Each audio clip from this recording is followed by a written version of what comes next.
You would think that there would ever be a calm week in the state of Florida, but there never will be. There's always going to be something that, we have to address. And, a story that we touched on, I think the past two Monday shows in relates to what had happened in Senate District. I think it was 30, is it 33, 30? No, in Miami.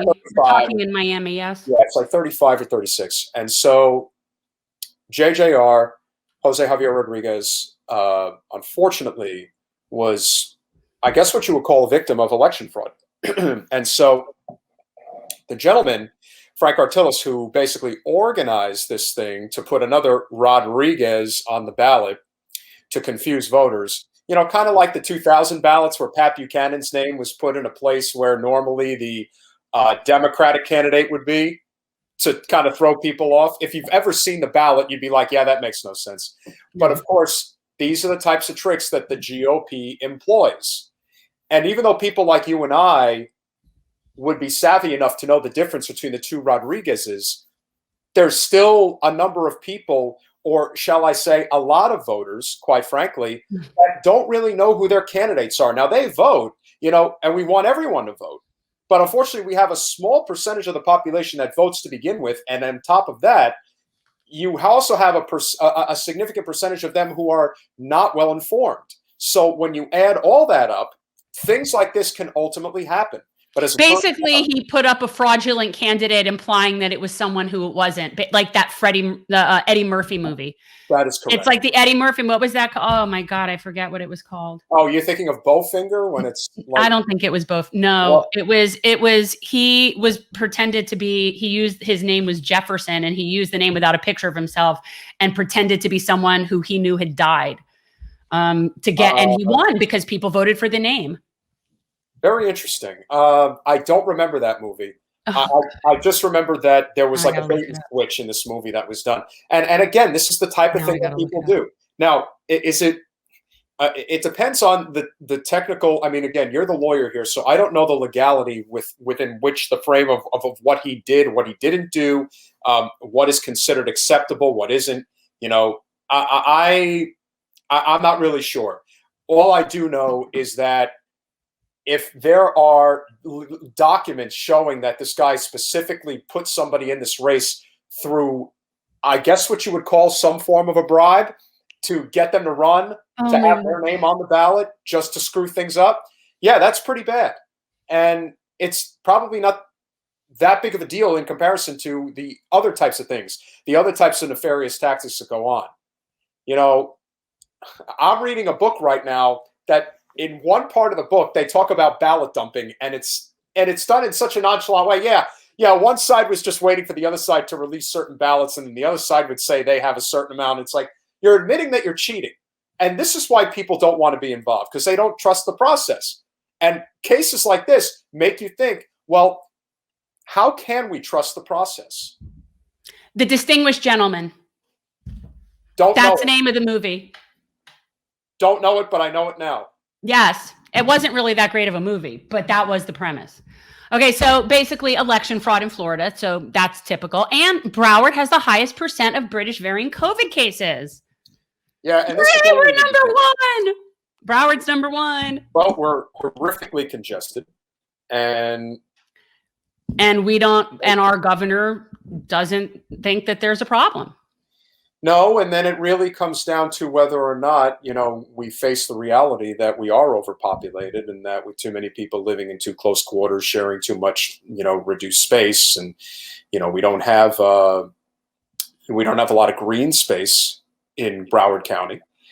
So people really are like sardines in a lot of ways, and passing the virus around becomes a lot easier to do in these densely populated areas. I have no doubt that whether it is South Florida, whether it's Southern, even Northern California, whether it's New York City, Chicago, any of those places, any place that is highly densely populated is going to have to deal with the ramifications of a virus that we did not tackle properly from the beginning.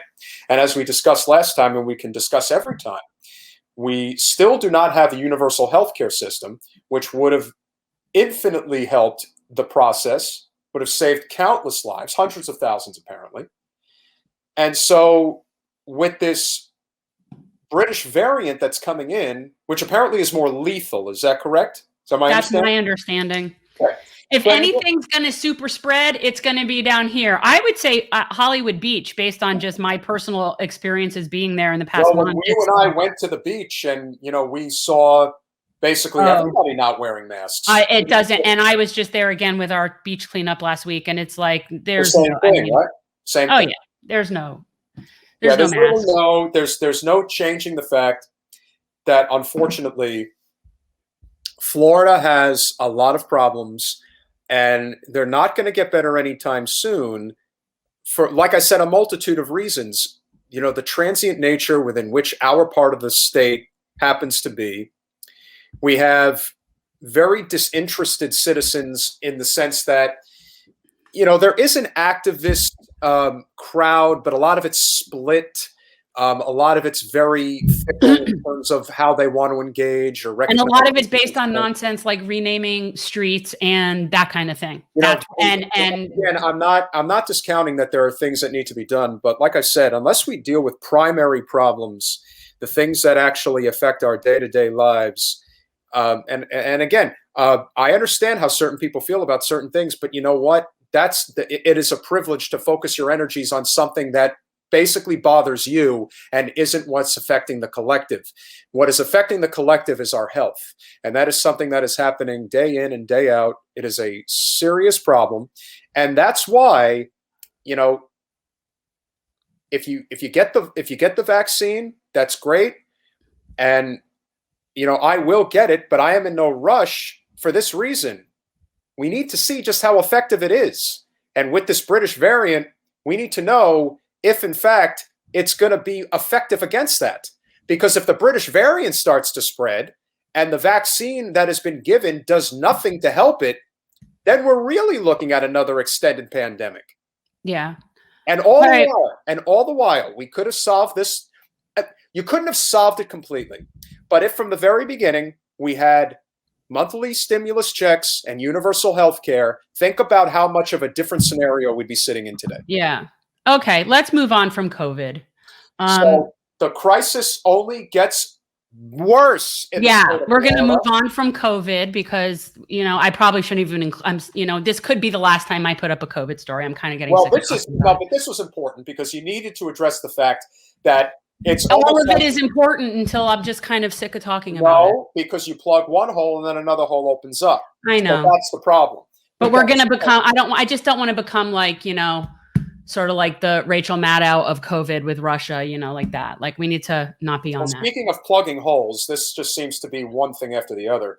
So we now have, as you guys are probably aware, a very serious toxic water situation up in the Tampa Bay area. And this is only getting worse by the day.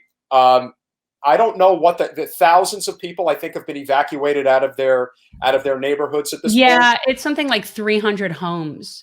But I don't know how that's like, what is there, but there's no plan, right? There's no plan on how to do anything with this. Interestingly enough, a gentleman who came to our beach cleanup is actually an engineer that deals with environmental and hydraulic stuff and all of these things. And he was saying, he's like, they don't have a plan to do anything for it. They're not going to fix it. They just figure if they evacuate people and they just flush it out, they'll just facilitate it so the thing doesn't break, but they're still evacuating the toxic sludge into the water. I just don't know. There's the gunk is still going into the water. The only difference is it won't break the barrier. It won't break the infrastructure doing it if they seep it out. So instead of fixing the system, we're just going to let it have a leak out. They're not fixing it at all. They're not doing anything. Much like the red tide and the blue-green algae, they're just looking for Band-Aids. They're not looking for systemic issues. And again, this gets back to the fact that why do we have toxic water problems?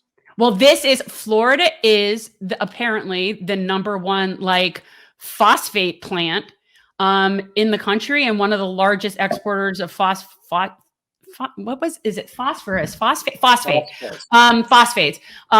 in the world. And I didn't even realize this. And so this is the runoff of that creation of the phosphate. So this is all the it's not good. And apparently there are many of these, there are piles that go up to the top. And then you could see that's the top of one right there where there's like a lake at the top and it's all just toxic sludge. And there's tons of these piles that it's real. I never knew this existed.